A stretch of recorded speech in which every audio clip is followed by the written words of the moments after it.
Now that I have beaten Trials of Mana, I feel that it is fair to give a review of the game overall. I'll be tackling the subject from two sides, and as such be giving one score that I believe the game holds fair for people outside of the target demographic, and one for people within it.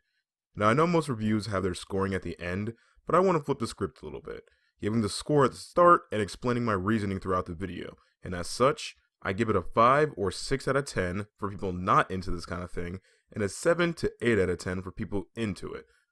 Let's talk about it, shall we?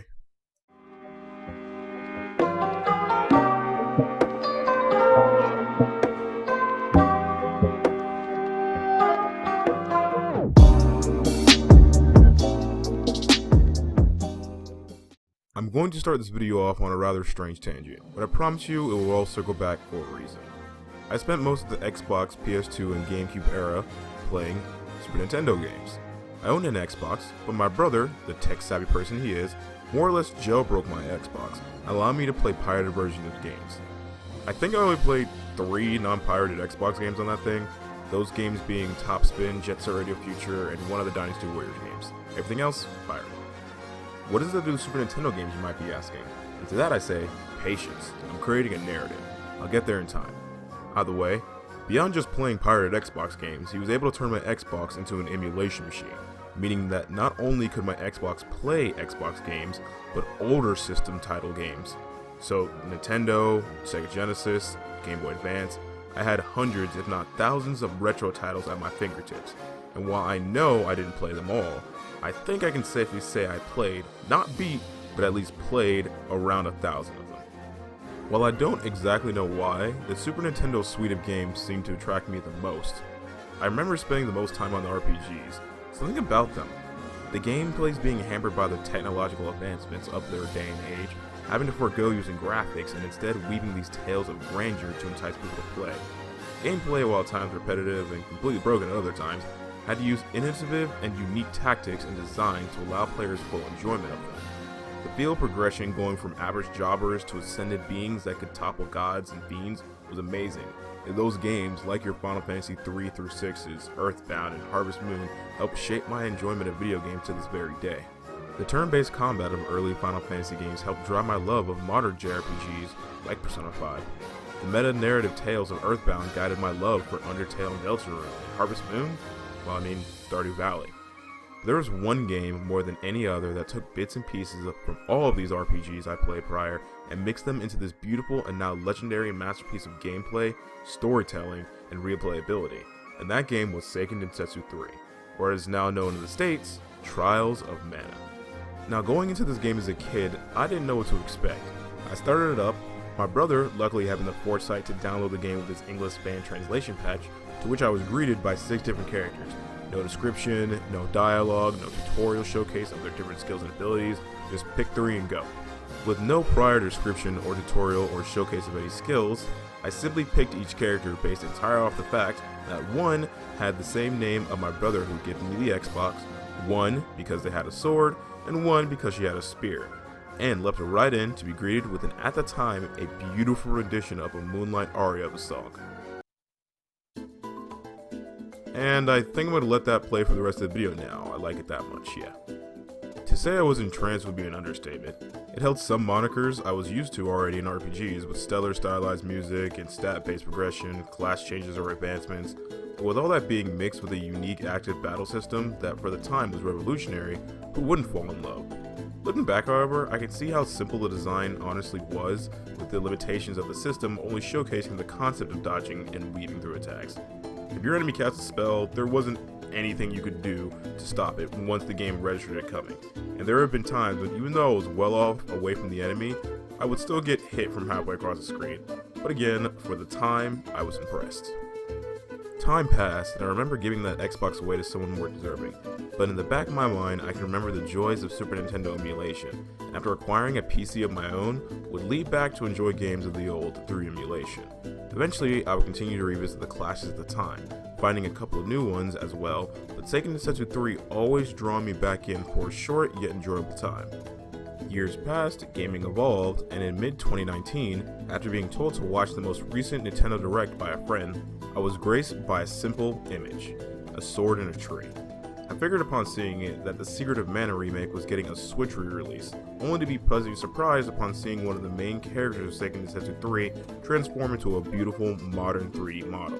Not gonna lie, after the lukewarm Secret of Mana remake, I was a little bit worried at first. The game from my childhood was being realized by a new era of RPG fans, and after being it, I'm content. I had fun, I enjoyed it, but I can't say that it was good. Now, as someone who's played the original game, this remake gave me everything I wanted plus more. The combat loop was fun for what it is. The characters are all interesting in their own right. The possible party combinations are insane. But the things that made all that interesting and special were how it was stacked up against games at the time. In the 90s, these things were mind-boggling. But with what we have now in the current day and age of modern JRPGs, it doesn't hold up purely based on its own merits compared to said other games. The gameplay loop is incredibly shallow. While an improvement on the original formula, giving you real options to dodge attacks, and bosses having mechanics beyond just phase changes, battles boil down to spamming basic and power attacks, or using a super move, charge, to clear the screen before running to the next group of enemies, repeat ad nauseum. Though it does feel better to use spells this time around, as they don't force the game to a grind to a halt while being cast. It's also piss poor easy even on its hardest difficulty. While the original wasn't all that hard, and you would have to work to die, unless the game cheated and double cast an AoE nuke special attack twice without having time to even go into the menu, there was at least times you could die. Here, with all the special attacks and spells being all avoidable, the only threat monsters could really impose was gone.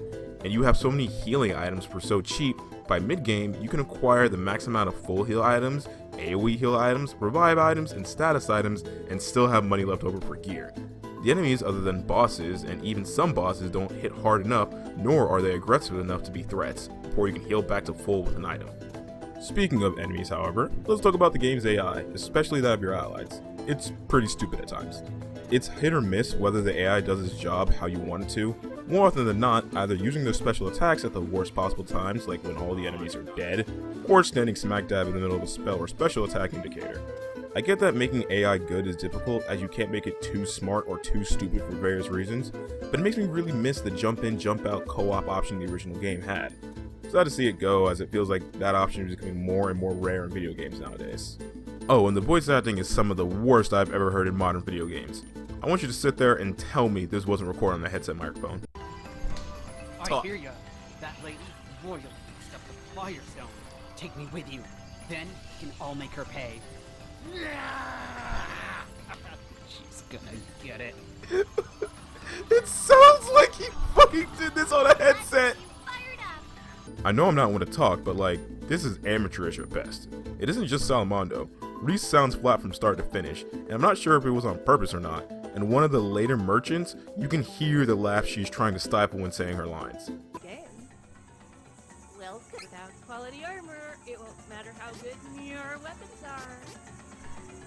I know for a few of these actors and actresses, this is their very first voice acting role, but it feels laughable at best, and some of them to the point where I'm not even sure if they want to do this on purpose or not.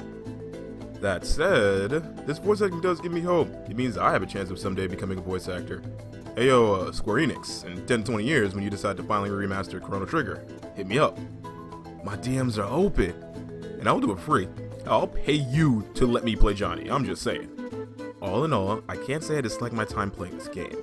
As far as remasters go, it is what I wanted and expected. The thing I liked back in the day brought back with new age graphics. However, I will not let my bias and nostalgia blind me to the advancements of the JRPG genre that have since been made to improve the overall formula.